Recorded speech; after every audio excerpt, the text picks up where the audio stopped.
Hi, Rockville Center students and teachers. It's Laura calling from BOCES, and I'm hoping to clear up some confusion about annotating in Google Classroom.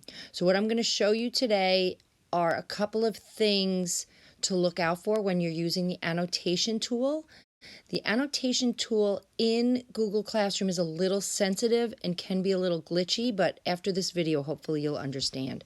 So what I'm going to do is pick up a sample assignment. So I'm going to go to my, I'm going to go to my classwork section, and then you will see in here Pitfalls of Google Classroom Annotation Tool. So that's what I'm in right now. Then, in this assignment here, I'm calling this the first section. When you go into an assignment on your iPad, this is what you will see. A title. You will see some directions, and then you might see some files down here. Now, this section, the attachments here in this section of Google Classroom are files that your teacher wants you to have a copy of, but they don't exactly expect you to do anything with them. So this is, you can do some annotating here, which I'll talk to you about later. But generally, when you see attachments here, when you see files here, they're not the ones that you're supposed to be annotating. Generally, if you look in the bottom here, in the Your Work section, if I tap in there, that's where I can see the files that my teacher wants me to annotate. Okay? So there are two places you could see files. One here. And when the teachers create the assignment, they can they choose settings for each of the files they give you. They could either choose, I'm only going to talk about two of them right now. One of them is they could choose a view only. When they choose view only, that's when they will appear right here.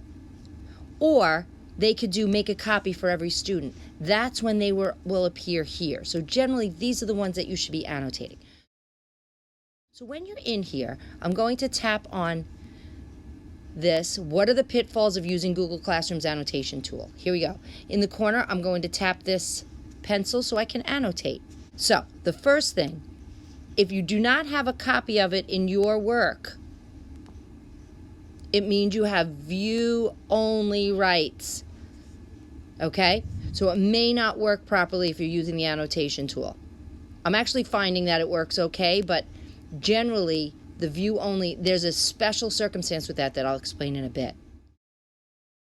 Once you save and come back, you cannot erase any of your work. Let me show you that. So here we go. I've used the highlighter tool. I need to go have a sandwich or something. I'm going to put this away for a little bit. In the upper right corner, you will see save. It's so gray you can barely see it. But you tap that, and then it's going to save this document for me. Now you see it says edited because I've edited this document. So now it's edited. You can't see the edits here, but if I come out with the X in the upper right-hand corner and I go back in, I will see those annotations. Now watch this. I'm going to go back in. Remember, I saved it and went right back in. I tap on this pencil again. Now, I'm going to let's see. Once you tap turn in, you cannot save the document again. That's what I'm going to talk to you about later. So let me get a pencil. I'm going to talk to you about this one later. Now, watch this. If I get my eraser tool, I can erase things that I've just done. I cannot, I'm rubbing across once you save and come back. I can't erase anything I did before my last save. Okay?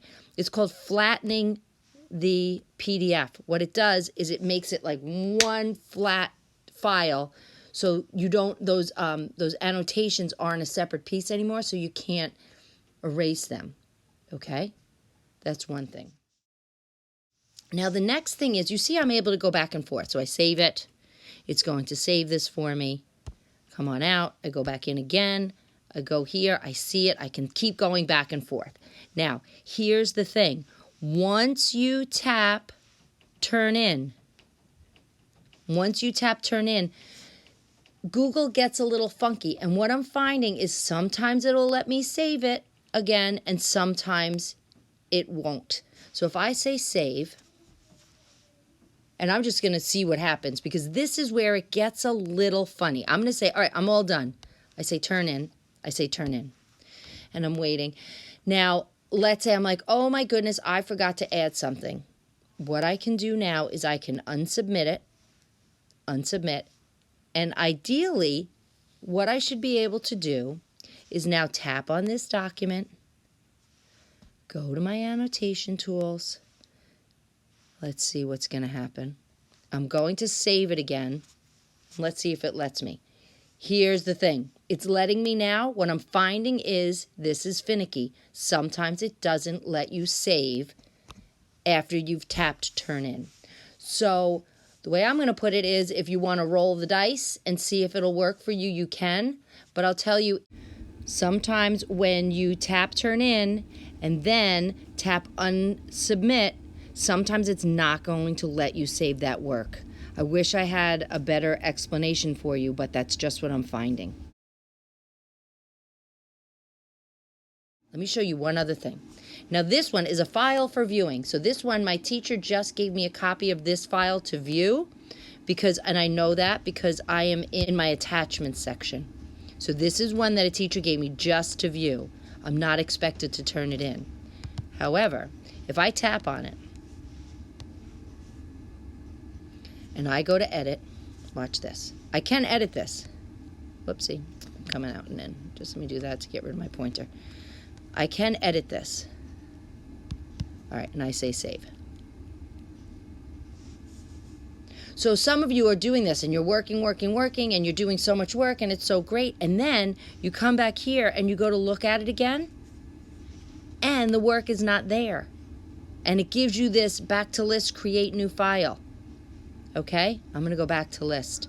Let me show you where it is. This is the one, this is the teacher one that you're asked, that you just are viewing. But if I go into my work, you see it's called a file for viewing. If I go into my work, edited, a file for viewing. So this is a copy of it. Okay, and then this one, this is where I'll see my work. And this one I should be able to go in and make edits.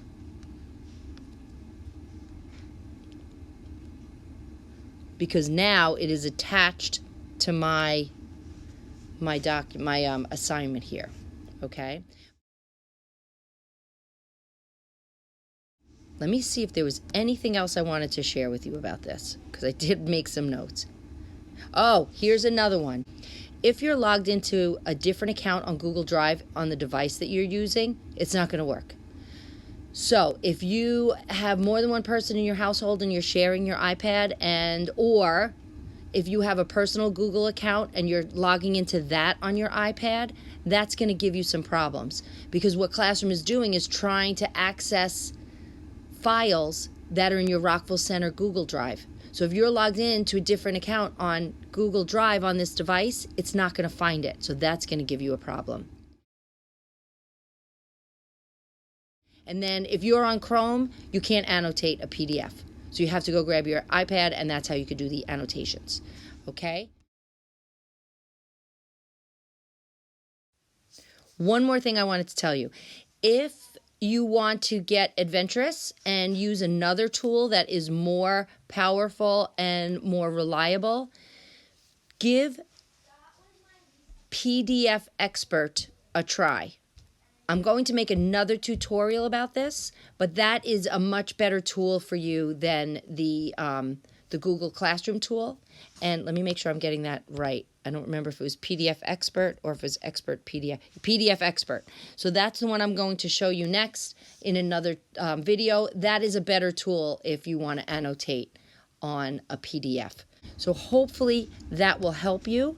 And then also I'm going to put another video up about how to check to see if you're logged into multiple accounts on your iPad. So hope this was helpful. See you later. Bye.